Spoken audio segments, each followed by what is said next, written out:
What's up, everyone? Lydia Taylor back for Down on the Farm, presented by Ag Partners, partnering for the future. Today, I am ecstatic to be joined by Director of Player Development, Mitch Meyer. Mitch, as we look back at the 2024 season down on the farm. Now, we got to start off talking about very exciting coming out of Omaha, the International League title. What went into their run this year? Yeah, no, I mean, I look at that roster from the start, and obviously, the health of the roster, and then the talent. I think it speaks for, kind of the talent and the depth that we're trying to put in the system to help support the major team. And then you look at there were 58 players that played there and were part of it. A lot of those players also took a big part in what we did in Kansas City this year. So, there's a lot of challenges at that level for them to continue to win and play the way they did, led by Mike Jerschley. They really had a great year, and it was a record-setting year for Omaha. And again, they took the International Championship and lost the national championship to Sugar Land. But it was a great year for them. Really happy for them, all the players, staff involved, and again, a lot goes out to the talent of the players. Absolutely, and you love to see that team success, but you also look for the individual player progression down on the farm as well. So let's talk about Blake Mitchell in his first full season. What did you see from him?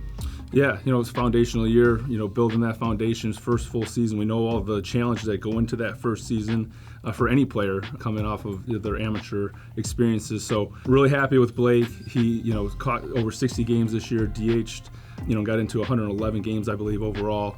He hit 18 home runs. So again, a ton of learning that goes on in this first year, how to handle yourself as a professional, the routines, how to take care of your body, and then playing the rigors of a full season will, again, really pay dividends for Blake as he goes into this off season, understanding what a full season takes, and help propel his career forward. Absolutely, and from the 2023 draft class, we got to bring it into this year's draft class. 2024, of course, the standout being Jack Caglione. What have you seen from him in these first couple of months, and then a little view overall into the 2024 draft class? Yeah, I think that we knew the talent we acquired when we were able to sign Jack and select him out of the University of Florida. We were able to follow him, what he did his career there through the World Series. So we knew the level of talent we were getting with the player, then getting to know Jack, getting to see how competitive he is, getting to see the way he goes about his business, how he plays every single day. And this year, really trying to maximize the number of at-bats, not only send him to Quad Cities once he was ready to get out and get playing after the draft, but then now in the Arizona Fall League, continue to maximize the amount of professional experience and at-bats he gets in this 24 season, setting him up for next year. Absolutely, and we've talked about a couple names here, but player development, your bread and butter. When you really look down at the farm system and zoom out, who really made strides this year in their growth? If there's a couple that stand out to you. Yeah, obviously we talked about Blake Mitchell in the first full season that he's had. I also look at Carter Jensen, a young 21-year-old catcher that went back to Quad Cities this year and really had a great year this year. Transitioned up to Northwest Arkansas AA and continued to finish strong there. So really happy for Carter and the steps that the strides that he's taken forward this year. Gavin Cross had a good season last year. Got cut a little bit short at the end, but Gavin had a good season this year in Northwest Arkansas AA as well. So really excited for Gavin.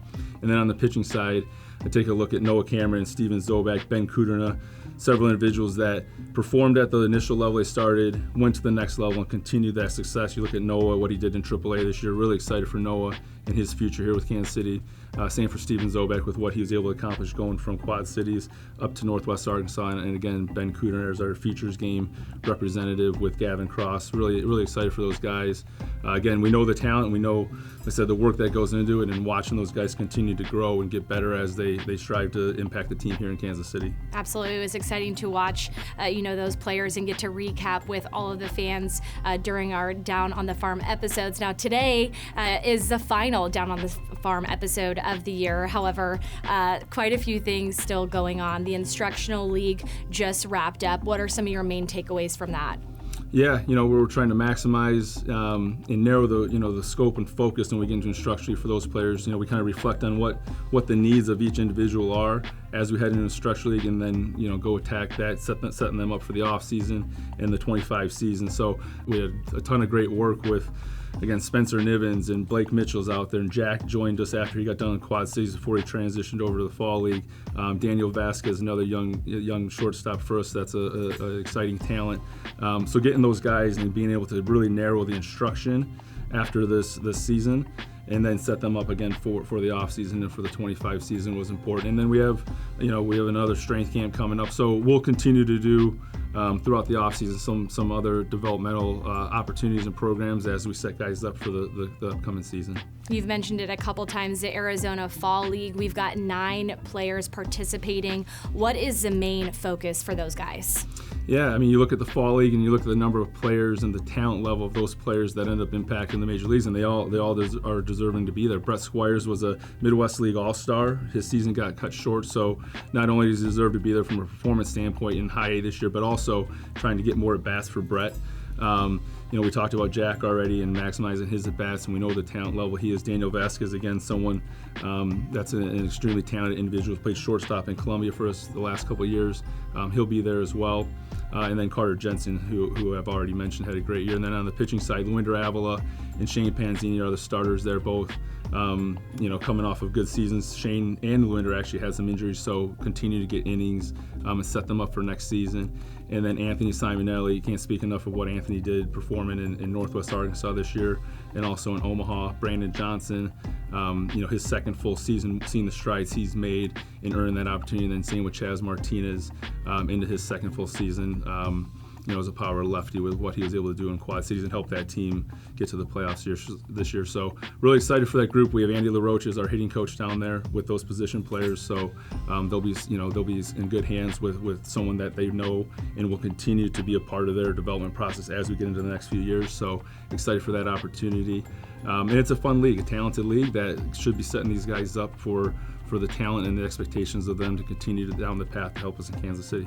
Mitch, here we are again at the beginning of another off season. Tell everybody, just as we head in, what they can expect from the Royals. Yeah, I think we continue to build off the success this year. Our homegrown talent and how we put players from our system in position to help our major league team is going to continue to be an importance that we'll focus on, and then how we continue to build ourselves to continue to sustain the success that we had this year in Kansas City. I think you look at the core group that's in Kansas City of homegrown players. We obviously made some acquisitions and added to get us to the point where we got to into the division series. But how do we continue to sustain that success is going to be the focal point, and how do we utilize, in my department as far as player development, how do we utilize our players to continue to develop to help sustain that success and be that pipeline to the major leagues and create players that are winning championship caliber players. Awesome, Mitch. Thank you so much for your time and your insights today. And thank you for joining us down on the farm, presented by Ag Partners, partnering for the future. We'll see ya.